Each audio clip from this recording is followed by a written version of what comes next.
देखिए, होटल पर छापेमारी हुई है। एफडीए विभाग ने छापेमारी की।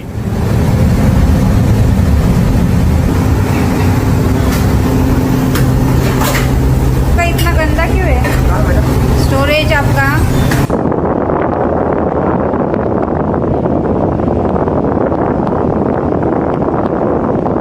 होटल में जो गंदगी थी उसके खिलाफ ये छापेमारी हुई। अगली तस्वीर देखिए।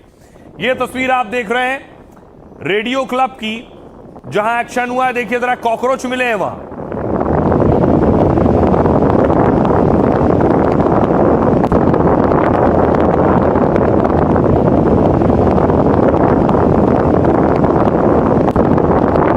अब आपको कोलाबा लिए चलता हूं। कोलाबा की तस्वीर देखिए।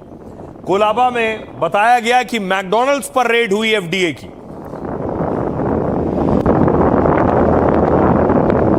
और अंदर भी गंदगी मिली।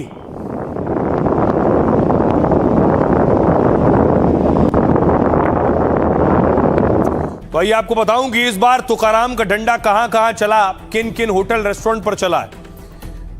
मुंबई के कोलाबा वाले मैकडॉनल्ड्स स्टोर पर एक्शन हुआ।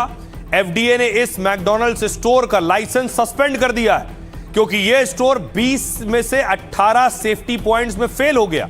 दावा है यहां बिना बताए एनालॉग चीज का इस्तेमाल हो रहा था। इस स्टोर में कॉकरोच मिले और गंदे जूते पहनने का भी आरोप है। सफाई वाले गंदे कपड़ों को छूने के बाद बिना हाथ धोए काम हो रहा था। इसके अलावा बॉम्बे प्रेसिडेंसी रेडियो क्लब, 98 साल पुराने ऐतिहासिक क्लब का लाइसेंस सस्पेंड कर दिया गया। एफडीए कमिश्नर तुकाराम मुड़े ने निरीक्षण के बाद यह कार्रवाई की है, क्योंकि यहां सेफ्टी और सफाई के नियमों का उल्लंघन हुआ है। किचन एरिया में मक्खियां, मरा हुआ कॉकरोच मिला है। खार जिमखाना, एफडीए ने इसका फूड रजिस्ट्रेशन सर्टिफिकेट सस्पेंड कर दिया है। आरोप है कि यहां सफाई नहीं थी और नियम तोड़े जा रहे थे। फ्रोजन फूड को गलत तरीके से पिघलाने का भी आरोप है। साथ ही दावा है कि जिम खाना में भंडारण की व्यवस्था खराब थी। नोवारा रेस्टोरेंट, तुकाराम के एफडीए ने इस रेस्टोरेंट का लाइसेंस सस्पेंड कर दिया है। 13 अगस्त को रेस्टोरेंट में सुधार के लिए चेतावनी दी गई थी, लेकिन 25 गंभीर कमियों में से 14 में ठीक से सुधार नहीं हुआ। एक और रेस्टोरेंट है स्टेटस। इस रेस्टोरेंट का लाइसेंस भी एफडीए ने सस्पेंड कर दिया है। कर्मचारी साफ बर्तनों के ऊपर चेहरा धोते हुए दिखे और बिना सुरक्षा उपकरणों के काम करते हुए भी मिले हैं, जिसके बाद यह कार्रवाई हुई है। हमारी सहयोगी सुजाता की रिपोर्ट देखिए मुंबई से। हम रेडियो क्लब के बाहर मौजूद हैं और आपको बता दें कि एफडीए के अधिकारियों द्वारा यहां पर इंस्पेक्शन की गई और इंस्पेक्शन में ऐसे कई मानक जिन पर इन्हें खरा उतरना था उन पर ये खरे नहीं उतरे, और जिसके चलते स्वच्छता मानकों को कड़ाई से पालन ना करने के लिए इनके फूड बिजनेस लाइसेंस को सस्पेंड कर दिया गया। और आइए आपको बताऊं कि तुकाराम एक्शन ले रहे हैं, लेकिन एक्शन तभी अधिकारी ले सकता है जब शासन का उस पर हाथ भी हो और यह भी हो कि आप ठीक कर रहे हो। तो यही है, देवेंद्र फडणवीस देखिए कह रहे हैं फ्री हैंड दे दिया है तुकाराम को। एफडीए की कार्रवाई को फुल सपोर्ट करते हुए उन्होंने कहा एफडीए की कार्रवाई बहुत अच्छी तरह से चल रही है। अगर किसी भी तरह के खाने में मिलावट होती है या फूड सेफ्टी नियमों का उल्लंघन होता है तो लोगों की जान और सेहत को गंभीर खतरा होता है। इसलिए इस तरह की सख्त कार्रवाई बेहद जरूरी है। सीएम ने ऐलान किया यह एक्शन जारी रहेगा। डिप्टी सीएम एकनाथ शिंदे, तुकाराम मुड़े को शिंदे ने भी पूरा समर्थन दिया है। शिंदे ने एफडीए की लीगल टीम को मजबूत करने को कहा है, ताकि मिलावट करने वाले कोर्ट से भी छूट नहीं पाए। हालांकि खाद्य तेल व्यापारी महासंघ ने विरोध किया है, कहा है कि सिगरेट शराब बिक रही है तो खुले तेल क्यों नहीं बिक रहे आखिर। अब आपको बताऊं, तुकाराम ने अब तक जो एक्शन लिया है उस पर पूरे देश में चर्चा हो रही है। इस वक्त वो बड़े सेलिब्रिटी बन चुके हैं। पहली बार एफडीए के किसी अधिकारी को आपने सुना होगा जो देश में सेलिब्रिटी बन गया, और वो बने अपने एक्शन की वजह से। ताबड़तोड़ छापेमारी और बरामदगी। तुकाराम 26 मई को महाराष्ट्र के एफडीए कमिश्नर बने। 2 महीने में होटल रेस्टोरेंट में 1100 से ज्यादा छापेमारी कर दी। मुंबई, पुणे, नागपुर और नासिक जैसे शहरों में कार्रवाई की है। उनकी अगुवाई में एफडीए ने 3000 से ज्यादा जगह जांच की और करीब 50 करोड़ का मिलावटी सामान और स्टॉक जब्त किया है, और 3 महीने के अंदर 165 लाइसेंस सस्पेंड कर दिए। नामी होटल और क्लब पर शिकंजा।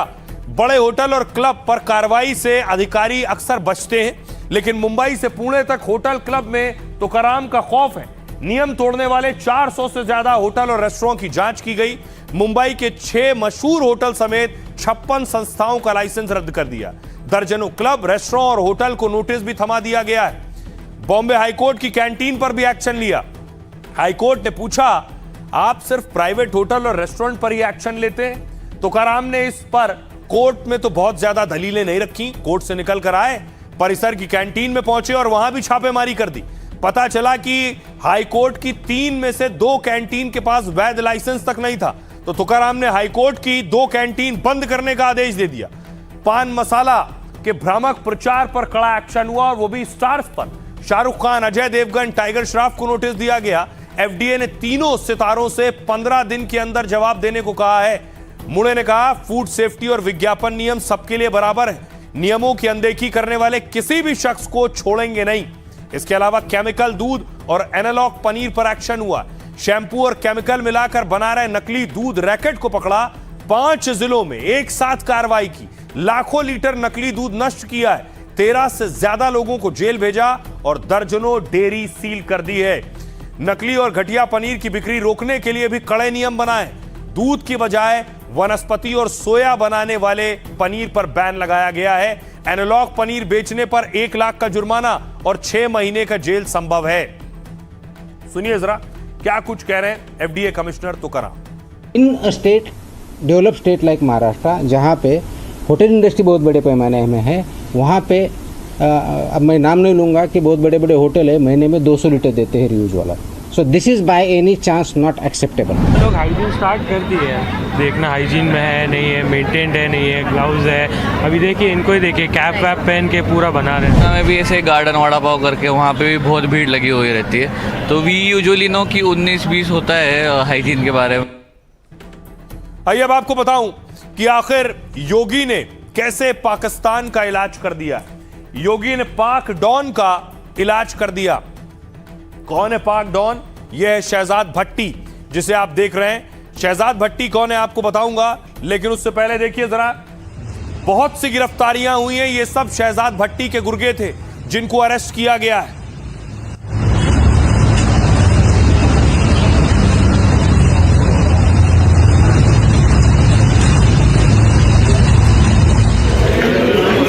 अब देखिए, ये जो गिरफ्तारियां हुई हैं, शहजाद भट्टी के आतंकी नेटवर्क से जुड़े लोग थे। अलग अलग शहरों में इन पर एक्शन हुआ है। देखिए कौन कौन से शहर हैं ये। सबसे ज्यादा एक्शन उत्तर प्रदेश में हुआ है। 12 अगस्त को 253 गिरफ्तारियां हुई, यूपी से 62 हुई हैं, दिल्ली से 52 गिरफ्तारियां हुई हैं। इसके अलावा हरियाणा से भी 52 लोगों को पकड़ा गया है। पंजाब से 44 गिरफ्तारियां हुई हैं। राजस्थान से 15 अरेस्ट किए गए हैं। महाराष्ट्र से 8 गिरफ्तारियां हुई हैं।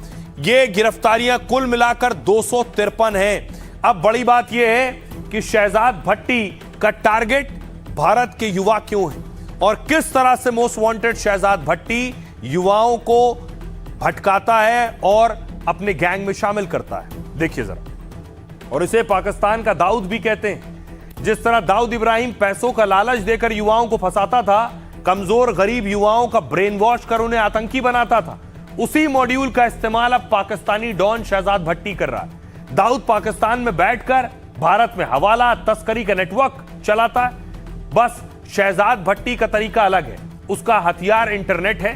भारत में आतंक फैलाने के लिए वो सोशल मीडिया का इस्तेमाल करता है। इंस्टाग्राम, टेलीग्राम या व्हाट्सएप जैसे ऐप के जरिए युवाओं से जुड़ता है।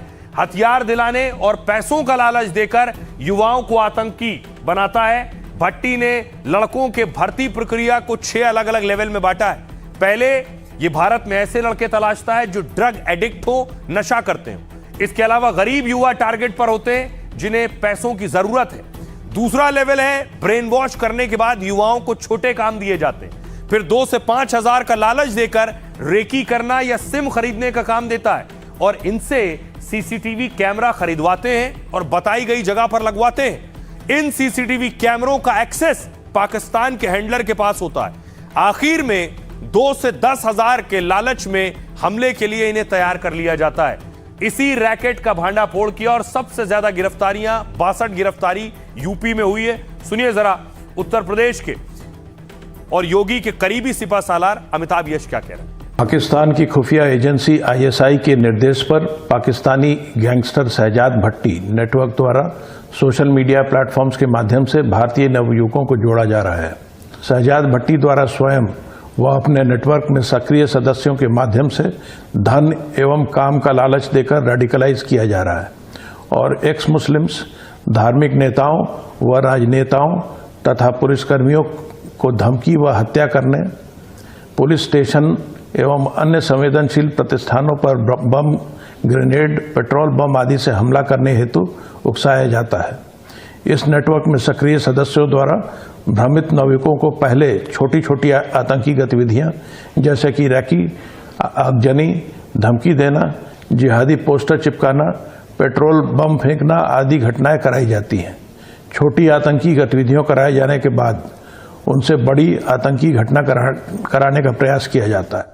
आइए अब आपको बताऊं कि आखिर शहजाद भट्टी कौन है। पाकिस्तान में बैठा है शहजाद भट्टी, आखिर क्या करता है, देखिए जरा। ग्रिड हटाइए प्लीज। 45 साल का शहजाद भट्टी पाकिस्तानी पंजाब का रहने वाला है।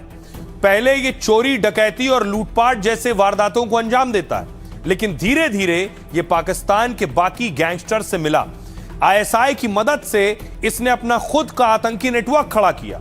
शहजाद भट्टी की लोकेशन को लेकर भी अलग अलग दावे हैं। कभी कहा जाता है ये पाक से ऑपरेट कर रहा है, कभी यूएई से। इसकी टीम में 15 लोग ऐसे हैं जो अलग अलग फील्ड के एक्सपर्ट्स हैं। इनमें से कोई सोशल मीडिया एक्सपर्ट, कोई हथियार सप्लायर है, कोई नए लड़कों की भर्ती करता है, कोई ब्रेन वॉश करने में एक्सपर्ट है।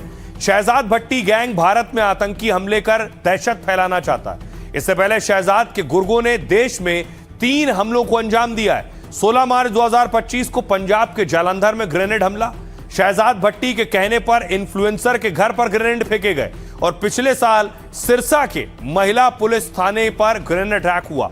जनवरी 2026 में अंबाला के पुलिस स्टेशन परिसर में धमाका हुआ। लेकिन अब देश में शहजाद भट्टी का नेटवर्क खत्म करने का दावा है। 14 राज्यों से शहजाद के 250 से ज्यादा गुर्गे गिरफ्तार किए जा चुके हैं। गृह मंत्री अमित शाह ने भी शहजाद का नेटवर्क खत्म करने का दावा किया है। तो पाकिस्तान की जो साजिश थी, जो कोशिश थी, उसे भारतीय एजेंसियों ने खत्म कर दिया है और नाकाम कर दिया है।